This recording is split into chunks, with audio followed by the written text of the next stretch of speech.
Oi pessoal, tudo bem com vocês? Esse é mais um vídeo da série Gotas de Espiritualidade. Nessa ocasião, nós vamos estudar um pouco da nossa relação com o templo religioso o qual frequentamos. Seja ele de qual denominação for, não importa, seja ele uma igreja católica, uma igreja protestante, ou como alguns chamam evangélica, seja ele um templo umbandista, um centro espírita, um monastério budista, não importa. Mas, para começarmos o nosso diálogo nesse vídeo, é importante que nós façamos a seguinte reflexão: o que eu espero do templo religioso que eu frequento? Nós, basicamente, vamos ao templo religioso de nossa preferência por dois motivos. O primeiro é a curiosidade. Nós queremos saber como funciona, quais são os procedimentos dessa religião, até porque alguém nos contou e nos interessamos pelo jeito de ser daquele templo e nós vamos até lá ver como funciona. Outra forma de nós procurarmos um templo religioso é através do sofrimento. É para sanarmos o nosso sofrimento. Agora cabe uma reflexão a respeito dessa segunda opção. Será que nós temos esperado soluções mágicas do nosso templo religioso ou do templo religioso que nós frequentamos? Será que a nossa mentalidade, será que o nosso pensamento ainda está voltado para aquelas antigas fórmulas mágicas, para aquelas soluções instantâneas para os nossos problemas existenciais?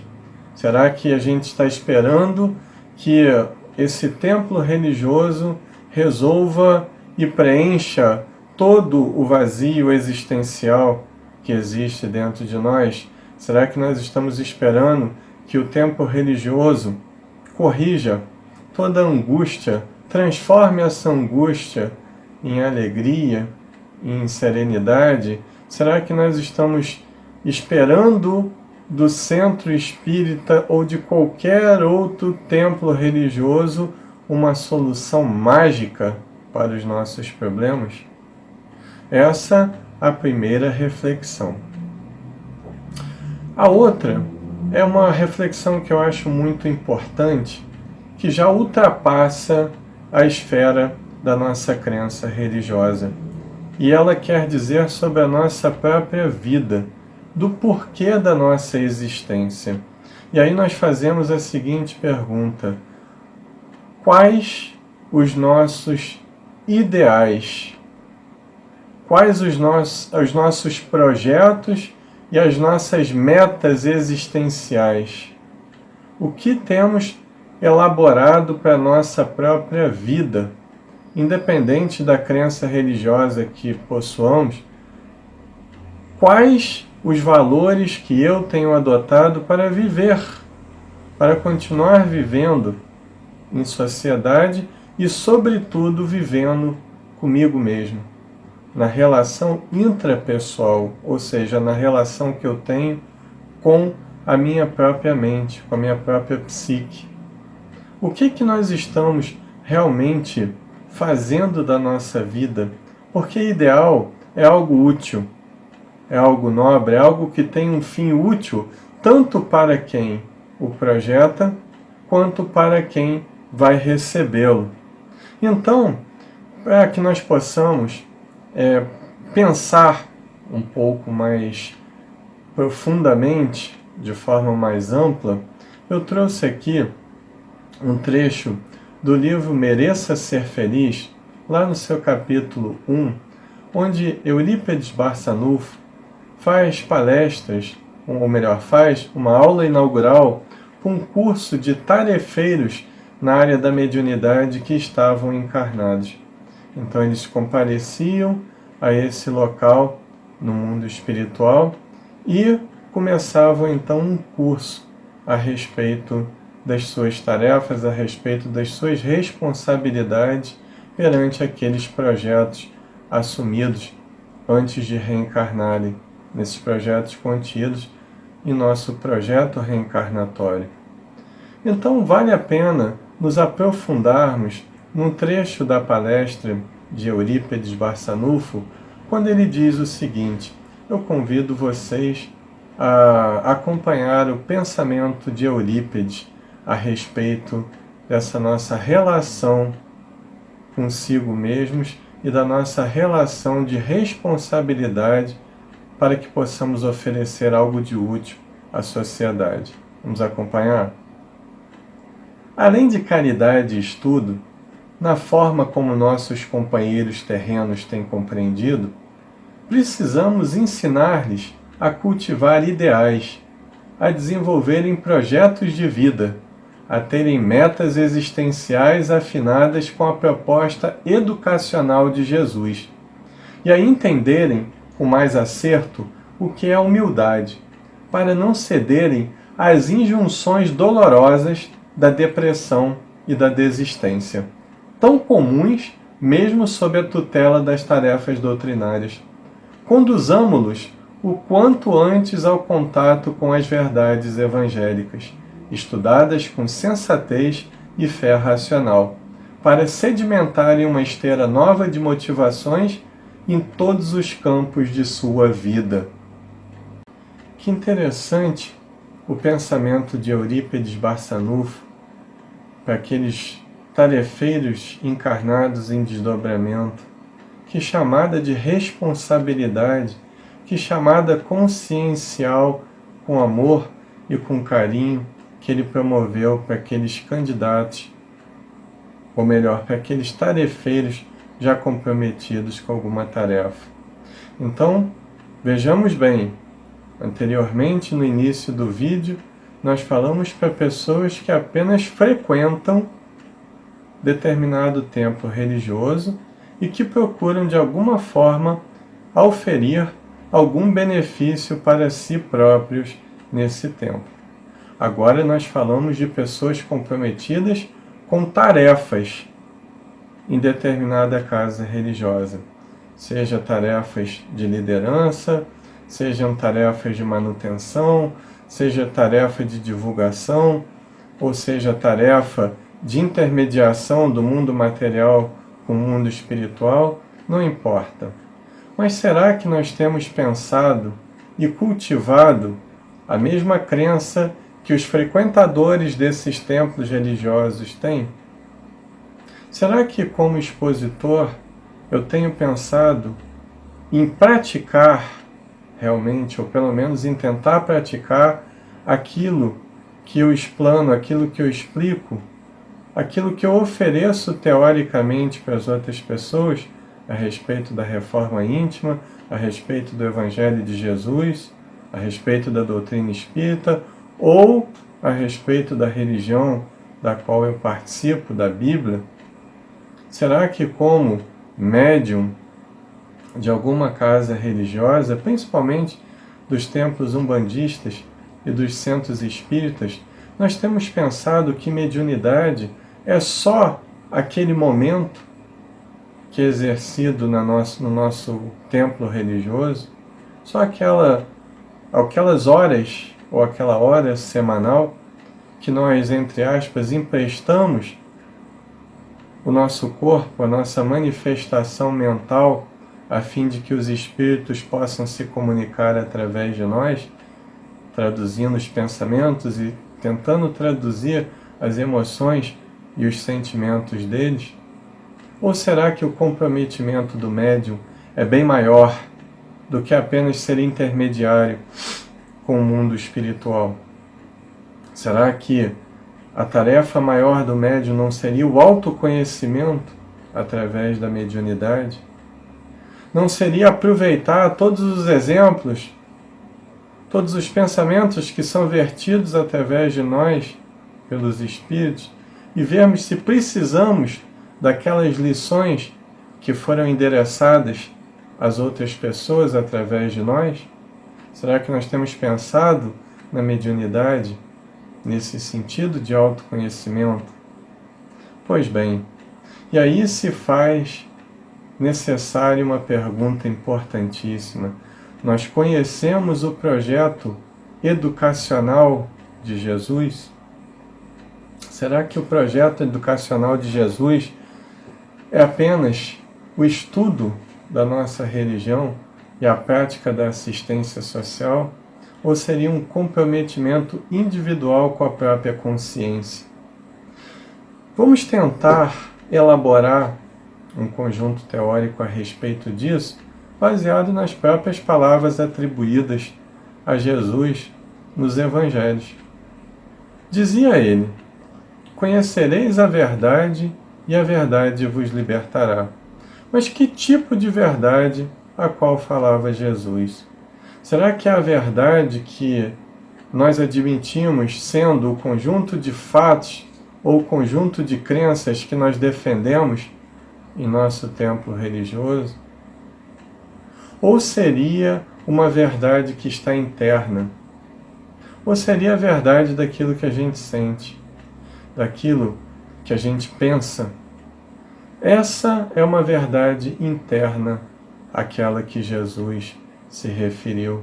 Portanto, é algo que está dentro de nós esperando as nossas inserções através do autoconhecimento e da consequente reforma íntima.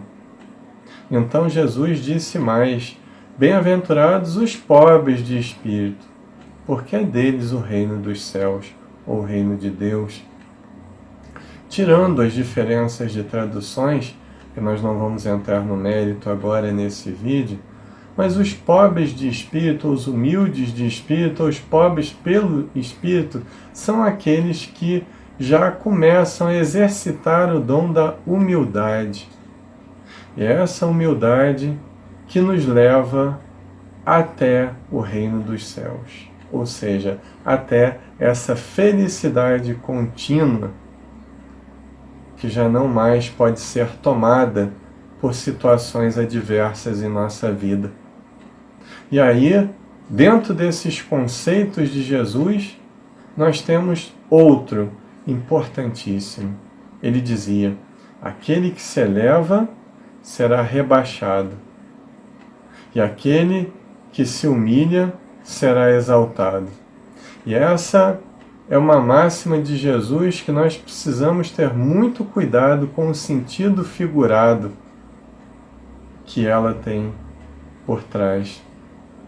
Ela é uma máxima extremamente importante para esse processo de reforma íntima, mas que, se mal compreendida, ela pode nos destruir psiquicamente. Porque humildade não é absolutamente você se autoanular diante da injustiça. Humildade não é você permitir que falem e faça tudo contra você sem nenhuma resposta. Humildade não é você ficar em silêncio diante de uma injustiça. Humildade não é falta de dinheiro. Humildade é você simplesmente entender o porquê daquela situação, o porquê daquela circunstância. Humildade não é omissão. Humildade é, sim, compreensão, o que é muito diferente. Então, qual a importância dessa compreensão para as nossas tarefas religiosas? Em primeiro lugar, vamos começar com o estudo. Muitas vezes, nós estudamos mais ainda e dominamos várias faces do pensamento do nosso conjunto de crenças. Muitas vezes nós damos aula sobre determinada crença que defendemos, muitas vezes nós criamos até um discipulado, tamanha é a nossa capacidade de eloquência, de convencer através da palavra, de explicar com objetividade. Mas isso não é autorrealização. Isso é apenas um caminho que vai fazer com que exercitemos a verdadeira caridade. Mas ainda não é a verdadeira caridade. como a entendia Jesus, que é benevolência, indulgência com as imperfeições alheias e perdão das ofensas. Então, esse estudo ele tem que vir acompanhado da humildade, da compreensão, da paciência com aqueles que sabem menos. É bem verdade que nós temos que nos preocupar com aqueles que querem aprender, com aqueles que se esforçam por querer algo de bom para si mesmos através do seu próprio mérito, e não para aqueles que querem que as coisas caiam do céu de forma milagrosa. Então esse estudo ele tem que vir acompanhado da simplicidade de termos a certeza de que nós não somos insubstituíveis, de que por mais que nós saibamos sobre algo, alguém sabe mais do que nós. De por mais que possa parecer que o nosso conhecimento é completo, ele vai ser ampliado com novas descobertas, com níveis maiores de pensamento, com níveis maiores de vivência dos sentimentos. Então, o que parece completo hoje pode já não ser mais amanhã, porque nós estamos em constante evolução. Então, para aqueles que estudam e gostam de ter o conhecimento a respeito de sua crença, é necessário o seguinte lema: não parar no tempo, estarem abertos para novos conhecimentos, estarem abertos para diálogos fraternos a respeito das discordâncias daquilo que exprimem através da sua inteligência e do seu pensamento. Então é estar aberto para novas fontes de conhecimento, estar harmonizado com formas diferentes de pensar. Isso é humildade. Então, uma outra face que Eurípides foca, que é muito comum nos templos religiosos, é nós acharmos que assistência social é apenas dar alguma coisa. Ou melhor, que caridade é apenas dar alguma coisa a alguém. Porque nós temos a boa vontade já, muitas vezes, na assistência social, mas muitas vezes nós não temos a humildade. E como isso fica transparente de forma objetiva? Muitas vezes nós oferecemos algo a alguém e esse alguém não nos agradece, ou esse alguém fica insensível ao bem que nós fizemos a ele ou a ela. E aí nós nos decepcionamos com essa pessoa porque esperávamos, no mínimo, um obrigado. É lógico que a pessoa reconhecer aquilo que de bom nós fizemos para ela é muito importante para que continuemos trabalhando no bem, porque nós ainda não somos espíritos superiores e eu tiro por mim, falando por mim apenas. Mas acredito que muitos não passem dessa média aqui no planeta Terra, ou a grande maioria. Então nós esperamos retribuição, quando a retribuição já é automática na prática do próprio bem. Então a retribuição é nós vermos a pessoa bem, independente dela nos agradecer ou não por aquilo que nós fizemos por ela. Então esse é o projeto de Jesus. Além do conhecimento da verdade que está dentro de nós, além da tentativa de praticarmos essa simplicidade que vem através da humildade, é nos compadecermos do sofrimento alheio, mas com desapego. Desapego dos frutos que não vierem das nossas ações no bem. Porque muitas vezes o que plantamos agora não vai dar frutos automáticos, não vai dar frutos instantâneos. Esses frutos podem demorar a vir, mas tenham a certeza que toda planta que é regada com amor, ela pode até demorar, mas ela se forma como algo bom para o futuro. Ela se forma como algo construtivo e isso retorna para a gente. Então, diante desse processo de assistência, do bem que nós prestamos aos outros, não esperemos retribuição. Se ela vier, ótimo, mérito para aquele que fez. Se ela não vier, façamos como Jesus disse: sacudimos o pó de nossas sandálias e vamos para outra cidade. Ou seja, vamos dar atenção para aquelas pessoas que querem realmente a transformação. Porque nós não podemos perder tempo com as pessoas que não querem, porque elas também terão o tempo delas no futuro. Que é tempo de sofrer, e é tempo de aprender, e é tempo de reparar, e é tempo de crescer, e é tempo de se iluminar. Então a humildade, como vemos com Eurípides Barçanufo, é o antídoto para que não entremos em depressão quando as pessoas forem ingratas diante da nossa ação no bem, das tarefas que a gente presta no nosso templo religioso. E também uma prevenção contra a desistência dos tarefeiros religiosos por não verem os resultados que gostariam de ver ali no tempo que previam que acontecesse. Vamos ficando por aqui. Meu nome é Marcelo Furtado e esse é o canal Oficina de Espiritualidade. Se você gostou desse vídeo, inscreva-se no canal, toque o sino ao lado do botão de inscrição para receber vídeos novos. Sempre lembrando que o nosso canal não tem nenhum fim lucrativo, é apenas para a divulgação da doutrina espírita, desse sol que nos ilumina e nos aquece para a eternidade. Muita paz, saúde e realizações a todos.